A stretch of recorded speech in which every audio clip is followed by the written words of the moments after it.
July 12, 1943. Prokhorovka, Soviet Union. Inside T-34, tank number 237. Dmitry Volkov couldn't breathe. The air inside the tank was 140 degrees Fahrenheit. Sweat poured down his face, mixing with oil and cordite residue. His hand slipped on the commander's periscope controls. Through the narrow viewing slit, he saw hell. 600 tanks, German and Soviet, fighting across 8 square kilometers of wheat fields. The largest tank battle in human history. And Dmitry's T-34 was in the center of it. The tank shuddered. Another near miss. German 80 shells were landing everywhere. Dmitry keyed the intercom. Driver forward. Gunner traverse left. Target Panzer 4 o'clock. His crew responded instantly. 5 men working as one organism inside a 30-ton steel coffin. They'd been together for 11 months. Trained together, fought together, bled together. Brothers not by blood, but by something stronger. By being locked in a metal box where one man's mistake killed everyone. The gunner Sergei found the target. German Panzer IV 800 meters away. Loaded armor piercing. Dmitry watched through his periscope as Sergei fired. The 76mm gun recoiled. The tracer round arced across the battlefield. Hit. The Panzer's turret erupted in flames. Crew bailing out. Burning. Dmitry forced himself to look away. Focus on the next target. Always the next target.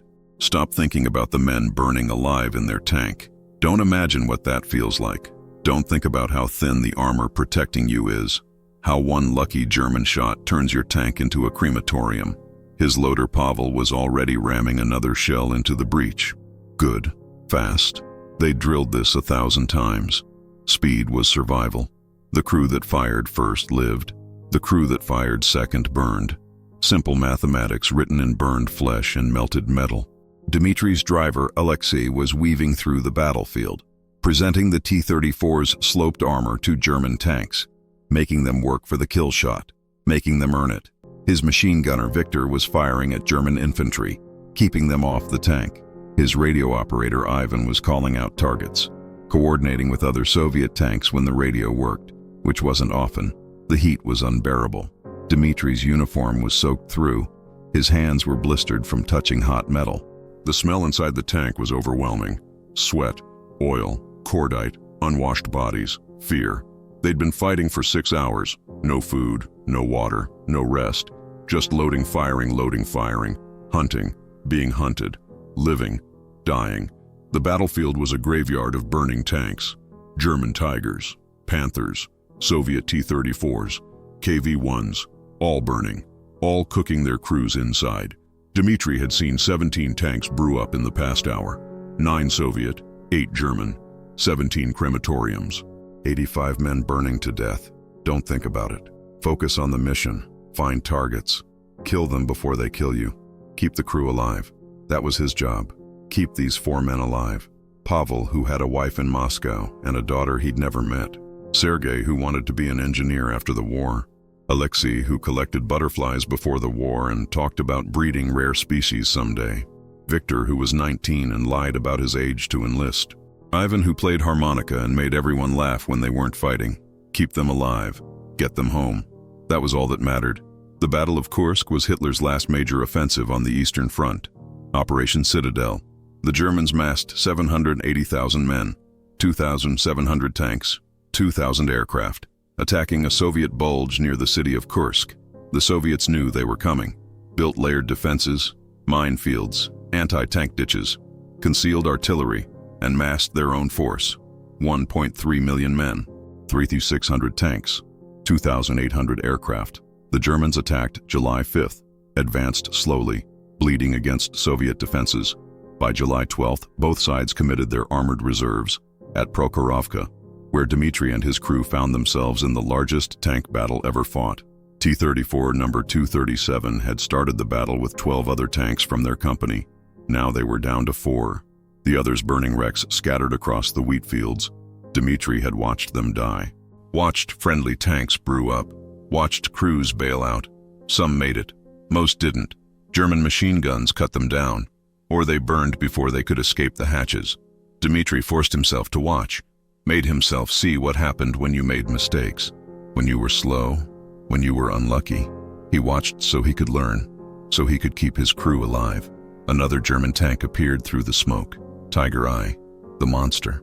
88mm gun that could kill a T-34 from 2,000 meters. Armor so thick Soviet 76mm guns couldn't penetrate frontally. The Tiger was death. You didn't fight Tigers head-on. You ran. You flanked. You got close where their slow turret traverse was a disadvantage. You hit them from the side or rear where armor was thinner, or you died. Dmitri keyed the intercom. Tiger, 10 o'clock. Driver hard right, full speed. Flank him. Alexei slammed the throttle. The T-34's diesel engine roared. They accelerated. Using speed and maneuverability, the Tiger's turret started traversing, tracking them. Too slow. The T-34 was faster, more agile. They curved right. The Tiger fired. The 88mm shell passed behind them. So close, Dmitri felt the pressure wave. His ears rang. The Tiger's loader was fast, already loading another shell. Dmitri needed the flank shot before the Tiger could rotate its hull. "Come on, Alexei, faster." The T-34 skidded. Alexei was good, the best driver Dmitri had ever seen. He could make the T-34 dance. They came around the Tiger's flank. 45-degree angle, side armor, vulnerable. Dmitri shouted into the intercom, "Gunner fire, fire now." Sergei didn't hesitate. The 76mm gun fired. The shell hit the Tiger's side armor, penetrated. The Tiger stopped moving. No explosion, no fire, just stopped. Mobility kill. Good enough. Dmitri ordered Alexei to keep moving. Never stop moving. Stationary tanks were dead tanks. They'd killed their first Tiger. Dmitri felt nothing. No pride, no satisfaction. Just relief they'd survived the encounter. 3 more Tigers were visible on the battlefield, plus dozens of Panzer IVs and Panzer IIIs. The Germans were everywhere, outnumbered but better equipped. Their tanks had better optics, better guns, better armor. But Soviet tanks had numbers, and Soviet tank crews had desperation. They knew what German victory meant, knew the Nazis planned to exterminate Slavs, turn survivors into slaves. This wasn't a war for territory, it was a war for survival. Lose and die. Simple. The intercom crackled. Sergei's voice. "Commander, we're almost out of ammunition. 8 rounds left." Dmitri checked his watch. They'd been fighting for 7 hours, fired 92 rounds. Killed or damaged 11 German tanks. Lost count of how many infantry. 8 rounds left. After that, they were useless. A 30-ton bunker with no teeth. Dmitri made the decision. Conserve ammunition. Only fire at guaranteed kills. Make every shot count. The heat was getting worse. Dmitri's vision was blurring. Dehydration. They'd finished their water 4 hours ago. Nothing left. Just heat and thirst and the knowledge that leaving the tank to find water meant getting killed by German machine guns. Stay in the oven or go outside and get shot. Some choice. Pavel was looking pale. Victor had stopped talking. Even Ivan's commentary had dropped to whispers. They were all cooked. Literally cooking inside their tank, but they kept fighting. Because that's what tank crews did. They fought until they couldn't. Then they fought some more. A Soviet tank exploded 50 meters away. Catastrophic kill. The entire turret flew off. Ammunition cooking off. No survivors. Dmitri recognized the tank number. From their battalion, commanded by Lieutenant Orlov. Dmitri had played chess with Orlov last week. Good man. 3 kids back home. Now he was vaporized. Along with his crew. 5 more men who'd never go home. 5 more families getting telegrams. 5 more grieving widows and orphans. The math was brutal. Every day they fought. Every hour, more dead, more burned, more gone. The T-34 jerked. Something hit them. Dmitri's head slammed into the periscope. Blood ran down his face. Pavel shouted, "We're hit. Rear armor. Engine smoking." Alexei tried to move. The tank responded sluggishly. Engine damaged. Not dead but dying. Dmitri could smell burning oil. Worse. Burning rubber. The engine compartment was on fire. Small fire. Manageable. Maybe, if they were lucky. Pavel grabbed the fire extinguisher, opened the engine compartment hatch, sprayed. The fire died down. Not out, but controlled. For now, the engine was still running.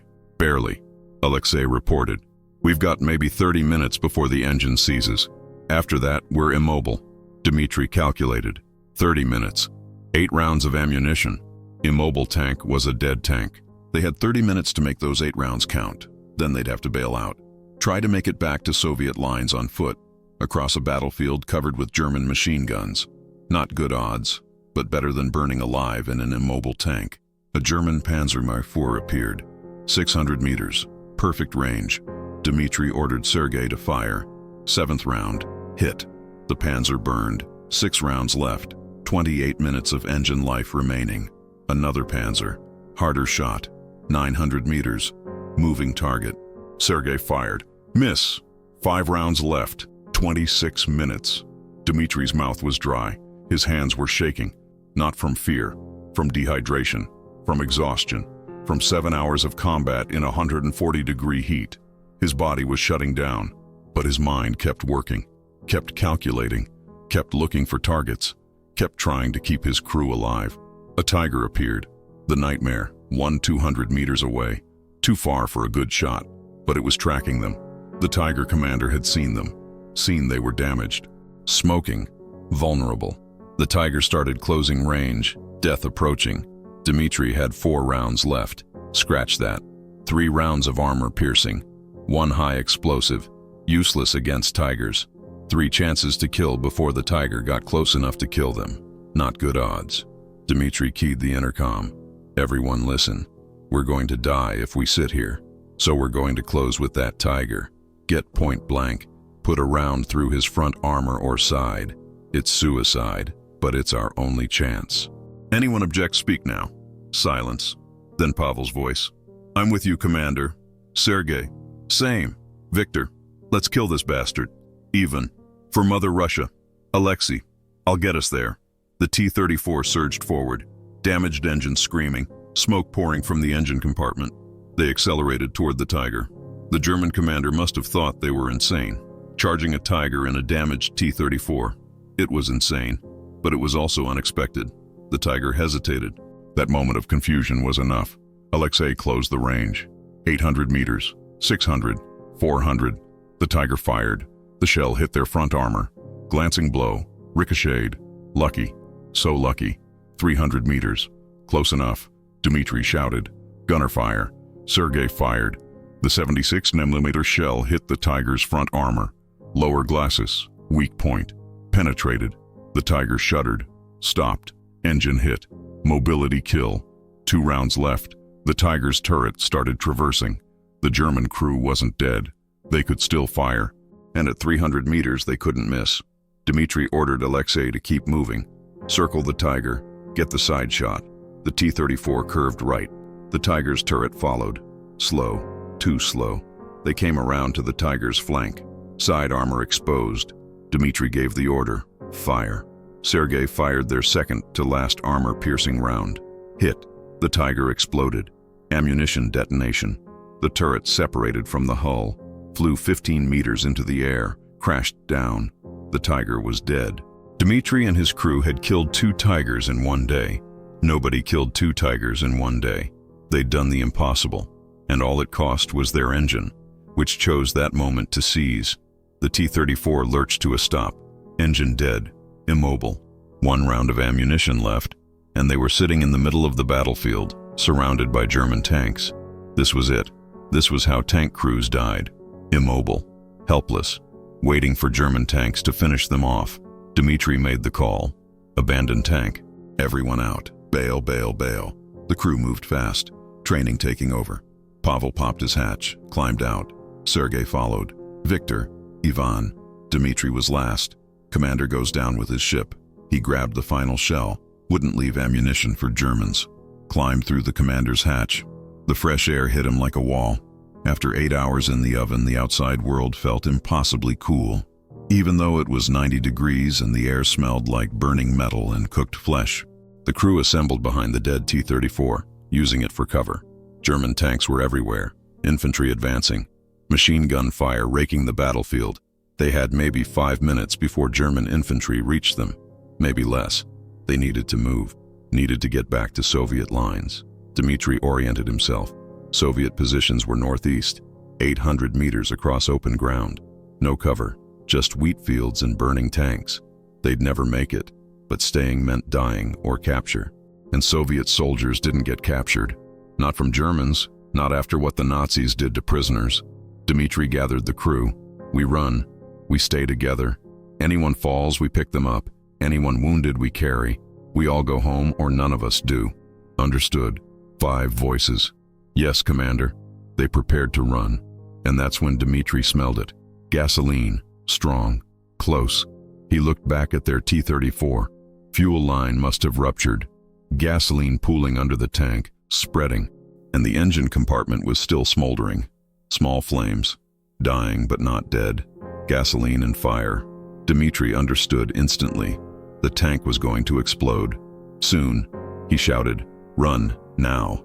The crew ran, northeast, toward Soviet lines. Behind them, the T-34 exploded. The fuel tank detonated. 30 tons of metal became shrapnel. Dmitri felt the heat, the pressure wave. Something hit his back. Pain. He fell, kept moving, crawling, got up, kept running. The others were ahead. He could see Pavel, Sergei, Victor, Ivan, Alexei, all running, all alive. They were going to make it. They were actually going to make it.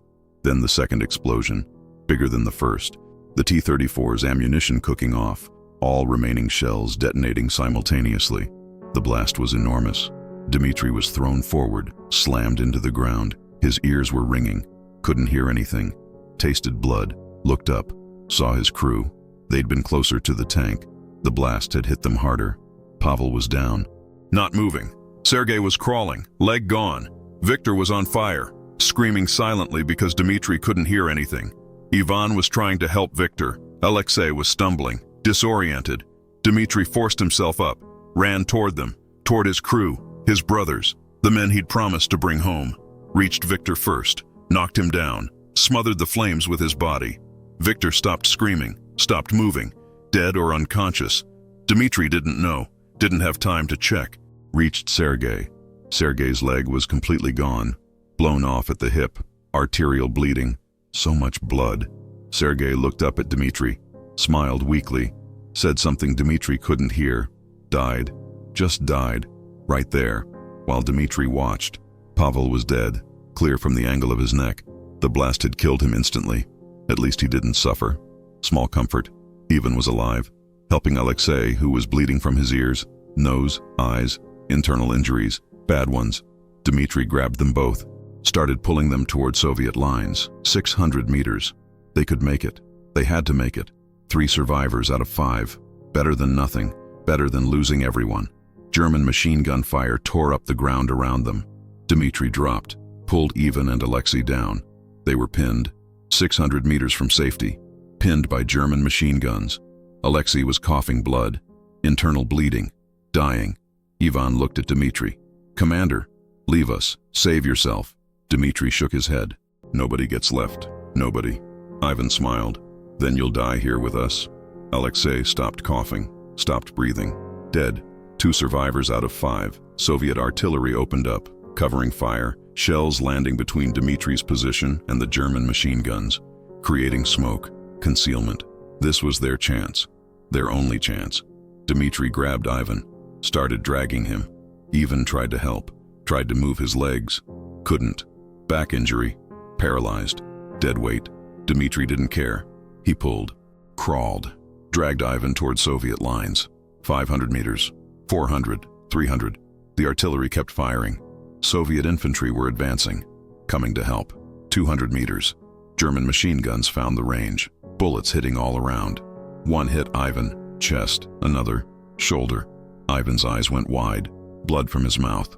He grabbed Dmitri's hand, squeezed, let go. Dead. 3 dead, 2 dead while Dmitri tried to save them. Dmitri screamed, couldn't hear his own voice, kept dragging Ivan's body. Wouldn't leave him, wouldn't leave any of them. Brothers don't abandon brothers. Soviet infantry reached him, pulled him behind a burned-out tank. Cover, safety. They tried to pull Ivan too. Dmitri wouldn't let go, held Ivan's body, couldn't let go. The infantry sergeant looked at Dmitri, shook his head. Ivan was clearly dead, but Dmitri wouldn't release him. Couldn't. The sergeant pried Dmitri's hands loose, left Ivan's body, grabbed Dmitri, dragged him back to Soviet lines. Dmitri fought, tried to go back. For Ivan, for Pavel, for Sergei, for Alexei. For Victor, for his crew, his brothers, the men he'd promised to bring home. The sergeant slapped him, hard, shouted something Dmitri couldn't hear, pointed to Dmitri's back. Dmitri looked down. His uniform was soaked with blood. His blood, shrapnel from the first explosion. He hadn't felt it. Adrenaline, shock. Now that he noticed it, the pain hit. Overwhelming. The world went gray, then black. Dmitri woke up in a field hospital. 3 days later, his hearing was returning, muffled but functional. His back was bandaged. Shrapnel removed. 12 pieces. He'd live. The doctor told him he was lucky.